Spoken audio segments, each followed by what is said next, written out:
Welcome to Cherry Blossom BL Story, where emotions bloom and stories unfold. Sit back, relax, and enjoy today's chapter. He hadn't tasted anything real in 12 years, not the burn of whiskey, not the salt of blood on a split lip, not even the metallic tang of fear.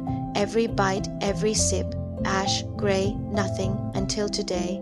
One random avocado toast from a street cart in a city he barely noticed, one bite. And flavor exploded inside him like a gunshot sharp, alive, impossible. His hand froze midair. The vendor behind the counter looked up, casual smile fading as he saw the stranger's face go pale, then flush, eyes wide with something close to terror.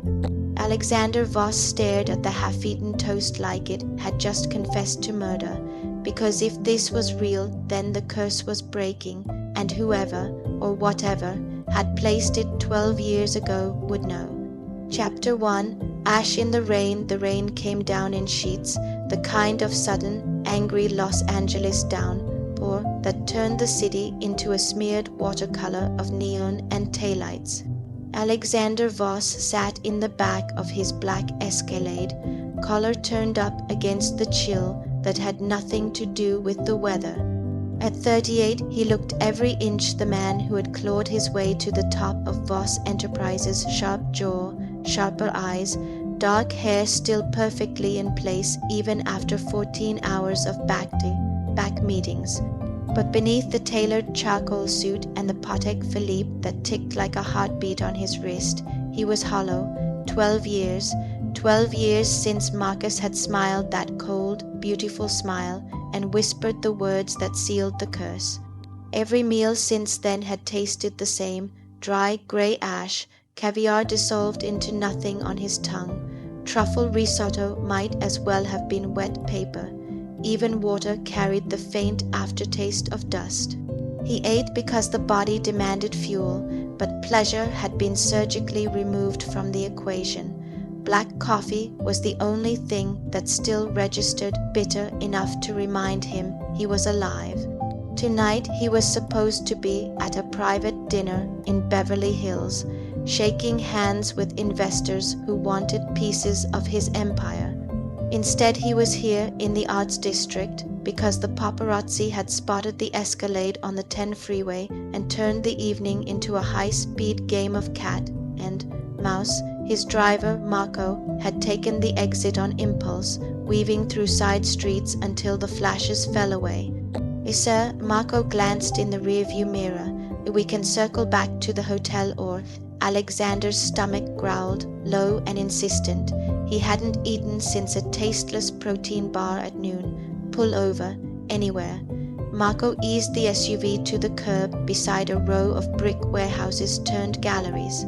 A single food cart glowed under a string of warm Edison bulbs, defiant against the rain. The sign above the window read Ethan's Smash in bold, hand-painted letters. A chalkboard menu listed variations on avocado toast and cold-pressed juices, simple, unpretentious. Exactly the kind of place Alexander would normally drive past without a second glance. He stepped out anyway, rain immediately soaking the shoulders of his suit. Marco started to protest. Alexander waved him off. 5 minutes. The cart's awning offered partial shelter. Behind the narrow counter stood a man in his late 20s, tanned arms flexing as he wiped down the prep surface with a rag. Dark blonde hair curled slightly at the nape of his neck from the humidity. He wore a faded black t-shirt under a worn apron, sleeves rolled to the elbows, revealing lean forearms dusted with faint freckles. When he looked up, his smile was easy, unguarded. The smile of someone who hadn't yet learned to guard every expression. Hey, man. Classic avocado toast, he asked, voice carrying that soft California lilt, warm even in the cold. Alexander stared for half a second longer than necessary. There was something disarming about the man's ease, the way he didn't flinch at the sight of a drenched stranger in a $5,000 suit. Make it fast, Alexander said, the East Coast edge in his tone automatic, clipped. I'm not staying. Got it. The vendor, Ethan, according to the name tag pinned crookedly to his apron, turned to the small cutting board. His movements were practiced, almost meditative.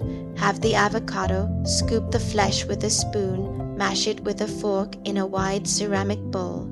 A quick squeeze of lime, a generous pinch of red chili flakes, a scatter of flaky sea salt, a handful of chopped cilantro and microgreens. He toasted a thick slice of sourdough on the flat top griddle, the scent of browning bread rising into the damp air. Alexander watched, arms crossed, rain dripping from his hair onto the pavement.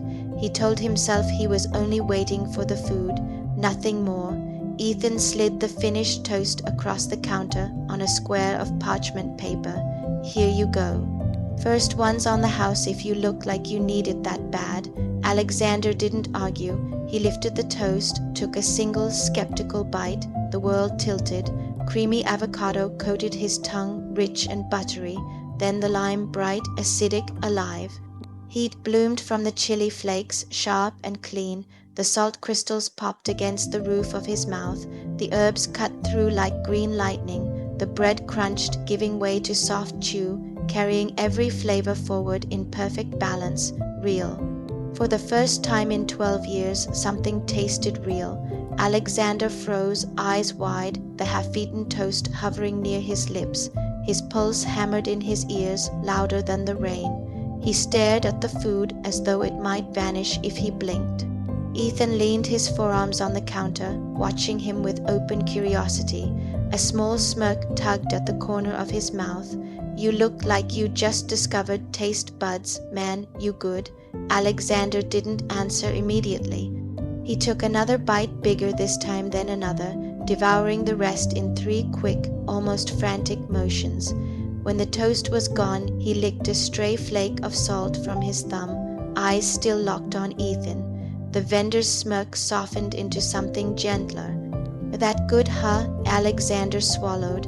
His voice came out rougher than he intended. Another, please. Ethan's eyebrows lifted, but he didn't comment. He turned back to the griddle without hesitation, coming right up. Alexander stood there in the rain, suit ruined, heart slamming against his ribs. He didn't know what had just happened. He didn't know why this stranger's avocado toast had ripped through 12 years of nothing like a blade through silk. But he knew one thing with sudden, terrifying clarity. He would be back tomorrow, and the day after, and every day after that, if that was what it took to taste something, anything real again. Ethan slid the second toast across the counter. Their fingers brushed for half a second warm skin against cold rain. Alexander felt the contact like electricity. He took the toast, met Ethan's hazel eyes one more time, and said nothing. Then he turned and walked back to the Escalade, 3 more toasts wrapped carefully in parchment under his arm, heart pounding harder than it had in years. The rain kept falling, but for the first time in a long time, Alexander Voss didn't feel the cold. Chapter 2. Regular the next morning, Alexander Voss woke before dawn in his penthouse suite at the Peninsula Beverly Hills, the city skyline a gray smudge beyond floor-to-ceiling glass. He had barely slept. The memory of that first real bite looped in his mind like a fever dream. The creamy give of avocado, the sharp snap of lime, the slow burn of chili that had lingered on his tongue for hours after he'd finished the last toast. He'd eaten them all in the back of the Escalade on the drive home, one after another, chasing the sensation before it could fade. By 7:45 a.m., he was back in the Arts District. The rain had cleared, leaving the streets slick and reflective. Ethan's smash was already open, the awning rolled out, string lights still glowing against the pale morning sky. Ethan stood behind the counter in the same black t-shirt from yesterday, hair slightly mussed, humming something low and off, key while he sliced avocados with quick, sure strokes. Alexander stepped under the awning without a word. Ethan glanced up, registered the suit, same charcoal, different tie, and his grin spread slow and knowing. Back already, thought maybe the rain scared you off, suit. Alexander slid a black Amex across the counter. 6 to go. Ethan whistled softly, big appetite. He didn't ask questions, just started working. 6 thick slices of sourdough onto the griddle, 6 avocados halved and scooped, lime squeezed until his fingers glistened. Alexander watched every motion, cataloging them the way he cataloged quarterly reports, methodical, hungry for detail. When the tray came across the counter, steam still rising from the toast, Alexander didn't leave. Instead, he carried it to the wobbly metal table tucked against the brick wall, the one with 2 mismatched chairs that looked like they'd been rescued from a curb. He sat, opened the first toast, took a bite. The flavor hit again, bright, vivid, grounding. He closed his eyes for a second, letting it settle. Ethan noticed. "You planning to camp out all day?" He called over, wiping his hands on his apron as he prepped an order for a cyclist in neon spandex. Alexander met his gaze across the 10 feet of pavement. "Maybe." Ethan laughed, a short, surprised sound, and went back to work. That was how it started. Alexander came the day after that, and the day after that. He arrived mid-morning, usually, when the breakfast rush thinned and the neighborhood settled into a quieter rhythm. He ordered trays, sometimes 6, sometimes a dozen, paid with the same black card, then claimed the wobbly table like it was reserved. He ate slowly now, savoring instead of devouring, and watched Ethan move through the small space behind the cart with quiet fascination. Ethan's hands were fast and sure, the flick of a wrist to shake chili flakes in a perfect arc, the quick twist of lime that sent juice misting into the air, the way he slid finished toasts onto parchment with a practiced nudge. He bantered easily with everyone, joking with the barista from the coffee shop next door, teasing the delivery guy who always ordered extra herbs, nodding at regulars by name, and every so often his eyes flicked to the man in the suit at the corner table. On the 5th day, Ethan finally cracked. He leaned over the counter during a rare lull, forearms braced, smirk in place. "You gonna pay rent soon, suit? You've been here more than my actual furniture." Alexander paused with a half-eaten toast in hand. "I'm a good customer." "You're a squatter with excellent taste buds." Ethan tilted his head. "What's your deal? You don't strike me as the hang out at a food cart all day type." Alexander considered lying. He was good at lying. Polished, effortless lies that kept people at arm's length. But something about the way Ethan looked at him, open, curious, without agenda, made the truth slip out in pieces. "Everything in my world is supposed to be perfect," he said quietly. "The food, the deals, the people, nothing ever is." Ethan studied him for a long beat. Then he shrugged, easy as breathing. "Sounds exhausting." "It is." Another customer walked up. Ethan turned to take the order, but when he came back with change, he slid a small paper cup of cold brew across to Alexander. "On the house." "You look like you need caffeine that actually tastes like something." Alexander stared at the cup, took a sip. The coffee was smooth, nutty, faintly sweet from whatever Ethan had added. A hint of cinnamon, maybe. It wasn't the avocado toast, but it was good, real. He looked up. Ethan was already moving again, but he glanced back once, caught Alexander watching, and flashed that crooked grin. Conversations grew from there, small, careful, like testing ice on a frozen lake. Ethan talked about growing up in the valley, the endless traffic, the way LA had felt both too big and too small at the same time. He talked about the corporate job he'd hated, endless spreadsheets, fluorescent lights, a boss who called him buddy like it was an insult. How one day he'd walked out, sold his car to buy the cart secondhand, and never looked back. "I make enough to pay rent and eat," he said one afternoon while wiping down the griddle, "and I get to be outside, see people smile when they eat. That's worth more than a 401k match." Alexander listened, offered fragments in return. "I run a company that controls more money than most countries," he said once, voice low so only Ethan could hear, "and I still wake up empty." Ethan didn't flinch or fawn. He just nodded. "Money's loud, doesn't mean it fills anything." On the 8th evening, the sky bruised purple as the last customer left. Ethan flipped the closed sign and started breaking down, wiping surfaces, stacking cutting boards, hauling crates of avocados and limes into the small storage shed behind the cart. Alexander stayed. He stood, sleeves rolled up now, tie loosened, and began stacking the empty crates without being asked. Ethan paused, rag in hand. "You don't have to do that." Alexander lifted another crate onto the pile.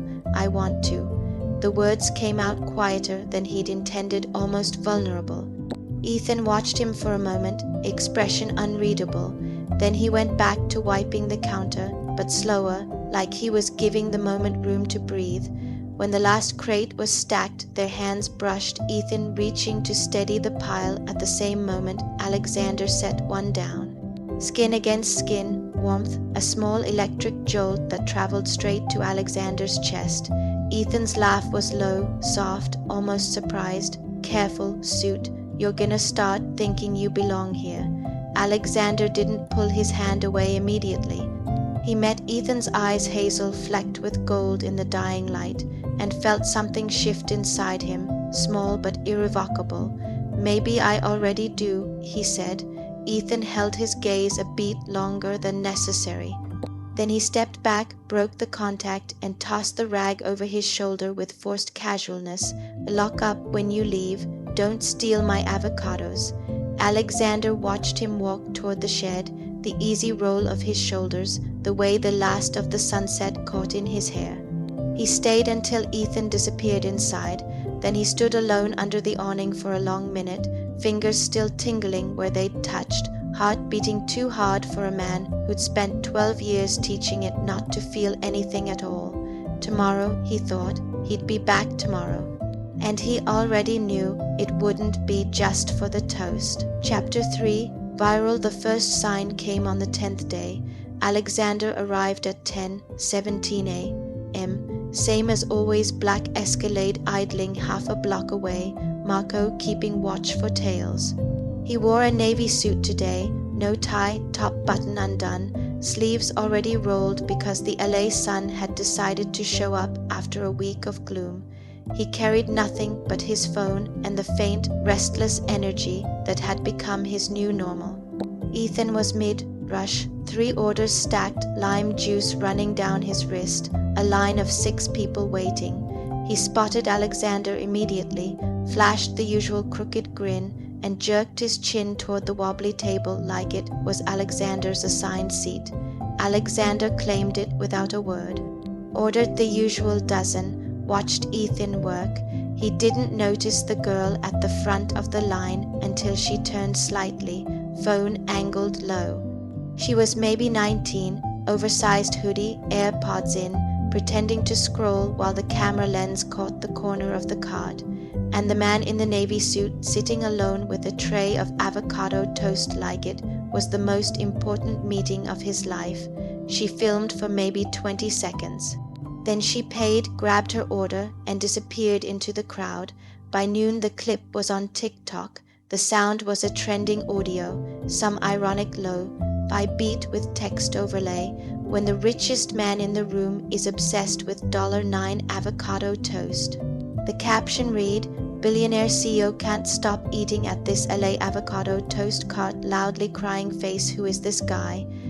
#Voss Enterprises, #LA TikTok, #rich people are weird." It started with 400 views, then 4000, then 40000. By 2 p.m.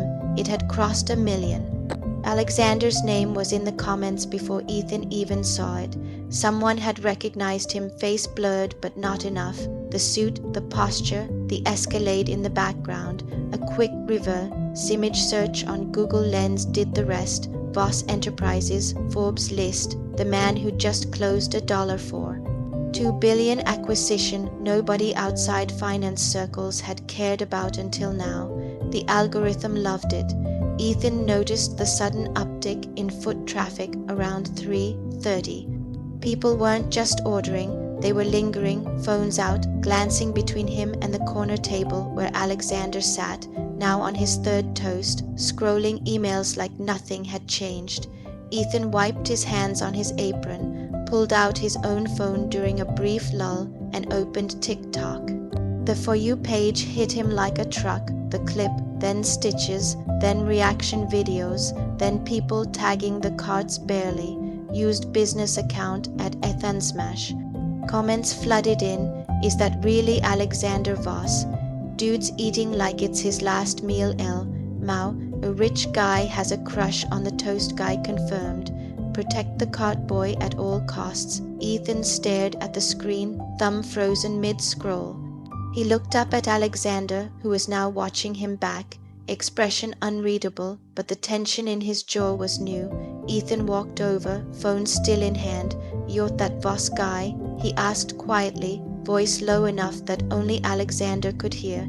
Alexander set his half-eaten toast down. "Yes." A beat of silence. Ethan exhaled through his nose, half laugh, half sigh. "You could have mentioned the whole billionaire thing before you started camping at my table. I didn't think it mattered." "It didn't," Ethan said, "until it did." Alexander's phone buzzed once, twice, then a steady vibration. He didn't look at it. "It's going to get crazy," he said instead. "Photographers, rumors, people showing up just to gawk. Stay sharp." Ethan shrugged, but the easy smile he usually wore had tightened at the edges. "I've dealt with worse, drunk influencers at 2 a.m., health inspectors on power trips. I can handle a few cameras." Alexander's eyes darkened. "This isn't the same." Before Ethan could answer, a regular mid-20s baseball cap, always ordered extra chili, leaned over the counter with a grin that was suddenly too bright. "Hey, Ethan, you famous now. That viral guy's sitting right there. Tell him the toast is on me today if he shouts me out." But the regular laughed, playful, hand brushing Ethan's forearm as he gestured toward Alexander. Alexander was on his feet before he realized he'd moved. He stepped closer, close enough that the regular had to tilt his head back to meet his eyes. "He's busy," Alexander said, voice low, flat. "Dangerous," the regular blinked, laughed nervously. "Whoa, easy man, just joking." Ethan shot Alexander a look sharp, warning, "Alex." The nickname landed like a slap. Alexander froze. The regular backed off, mumbling something about chill, and "just kidding," paid and left quickly. Silence stretched between them, thick and electric.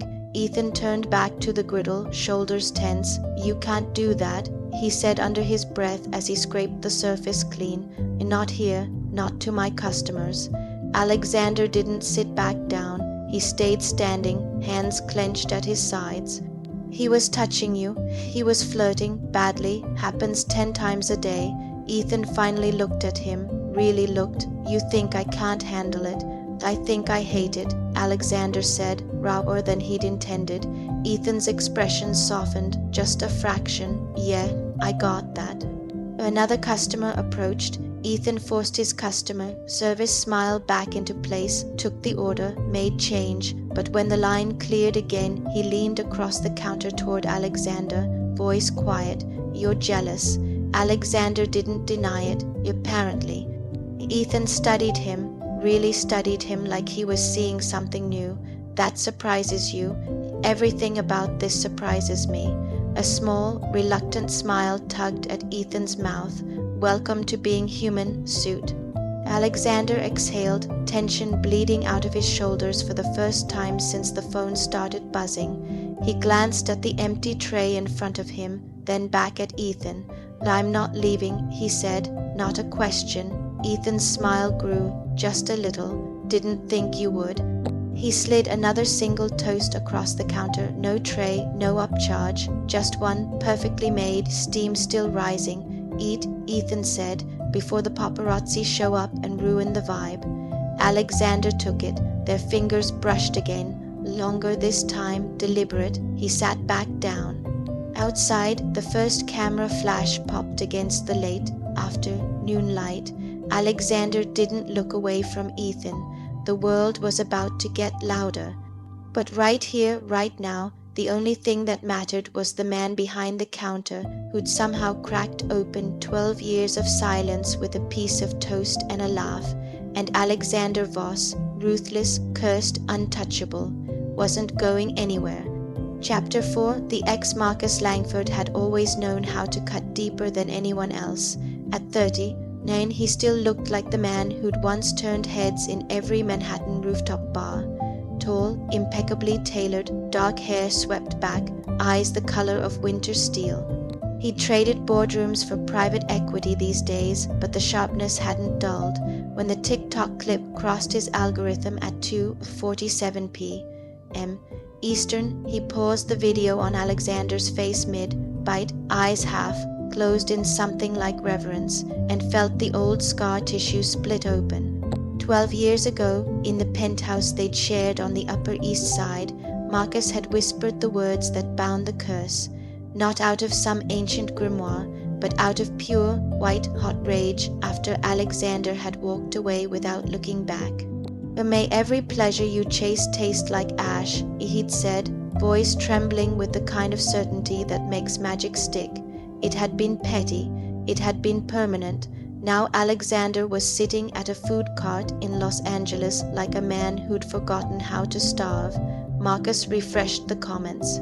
Thousands, speculation, memes. Someone had already dug up old photos of the two of them at a Met Gala after party, arms around each other, smiles that didn't reach the eyes. The contrast stung more than it should have. He opened X, still refusing to call it anything else, fingers flying. The post was vague enough to avoid legal trouble, venomous enough to wound. Some men chase novelties when real love fails. Funny how the taste of something new never quite lasts. Temporary fixes. He attached no photo, tagged no one, but the people who mattered would know. Within minutes the replies rolled in: mutual friends, former colleagues, a few gossip accounts that lived for this kind of subtle shade. Marcus sipped his espresso and watched the likes climb. It wasn't revenge exactly, it was a reminder. Alexander's phone began vibrating shortly after 4 p.m.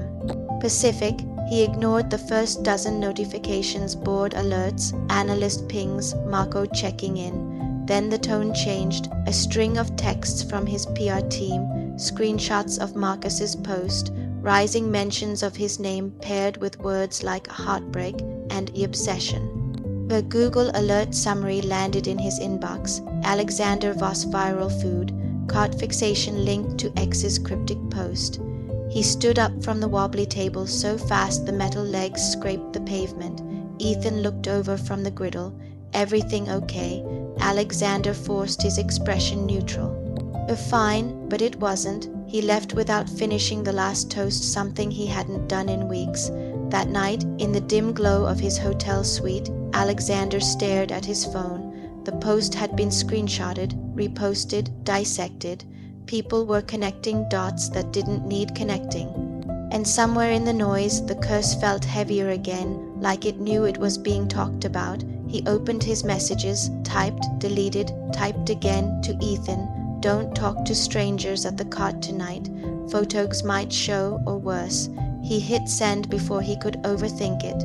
The reply came almost immediately, not a text, but a call. Ethan's voice filled the speaker, low and edged with irritation. "You're acting like my bodyguard, Alex. I can handle myself." Alexander paced to the window, city lights blurring below. "I know." Then why the text like "I'm some kid who needs protecting? Because I hate the thought of anyone near you." The words came out rough, unguarded. "Not tonight, not with this shit blowing up." Silence stretched on the line, long enough that Alexander thought Ethan might hang up. Then softer, "Come by after close." Alexander exhaled. "I'll be there." The arts district was quiet by 9:30 p.m. Streetlights buzzed overhead, the cart's string lights the only warm glow left on the block. Ethan had already shuttered the window, flipped the sign to closed, and was wiping down the counter with slow, deliberate strokes when Alexander arrived.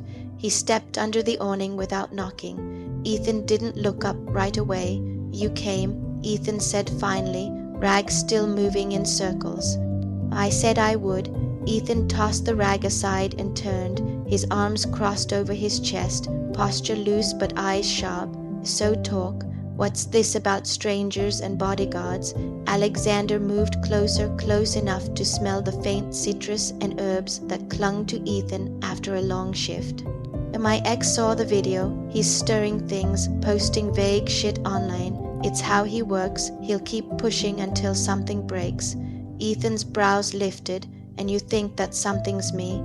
I think he's capable of worse than posts. Alexander's voice dropped. I don't want you caught in it. Ethan studied him. You're scared. Alexander didn't deny it. For you, yes, a beat. Ethan stepped forward, closing the last foot between them. I've been running this cart for 3 years. I've dealt with creeps, cops, Karens who think they own the sidewalk. I'm not fragile. I never said you were. Then stop acting like you need to shield me from the world. Ethan's voice softened, but the frustration lingered. I like that you care. I do. But I won't be the guy who hides behind your money or your name when things get messy. Alexander's hand lifted before he could stop it, cupped Ethan's jaw, thumb brushing the faint stubble along his cheek. Their faces were inches apart now, breath mingling in the cool night air. I don't want to hide you, Alexander murmured. I want to keep you safe. There's a difference. Ethan's eyes searched his hazel, catching the string lights, gold flecks sparking. And what if I don't want safe? What if I want this, whatever messy thing we're doing, without you trying to control it? Alexander's grip tightened, just slightly, possessive, desperate. Then tell me to stop. Ethan didn't move away. Instead, he leaned in, forehead almost touching Alexander's. I'm telling you, I can handle it. But if you keep pulling this bodyguard shit every time someone looks at me sideways. Alexander's other hand found Ethan's waist, fingers curling into the soft cotton of his t-shirt. I'll try. Ethan huffed a quiet laugh. That's the best I'm getting, for now. They stayed like that, frozen in the almost kiss, hearts hammering loud enough to drown out the distant traffic. Alexander could feel Ethan's pulse under his thumb, fast and unsteady. Then Ethan pulled back, just enough to break the contact. Not like this, he said, voice rough. Not when you're scared and I'm pissed and we're fighting under a damn food cart awning. Alexander let his hands drop. The loss of contact ached. Ethan stepped back fully, ran a hand through his hair. Go home, Alex, sleep. Come back tomorrow when you're not looking at me like I might disappear if you blink. Alexander nodded once, tight, controlled. Tomorrow. Ethan gave him a small, tired smile. Yeah, tomorrow. Alexander walked back to the Escalade without looking behind him. He didn't need to. He could still feel the warmth of Ethan's skin on his palm, the almost of their mouths so close they'd shared breath. And somewhere in Manhattan, Marcus refreshed his notifications again, smiling at the growing storm he'd stirred. But Alexander Voss wasn't running this time. He was walking straight into it. For the first time in 12 years, he had something worth fighting for, and he wasn't letting go. That's all for today on Cherry Blossom BL Story. Thank you for watching. What do you think about this chapter? Did you like it, or do you think something unexpected is coming? Comment your thoughts below, and subscribe for more stories.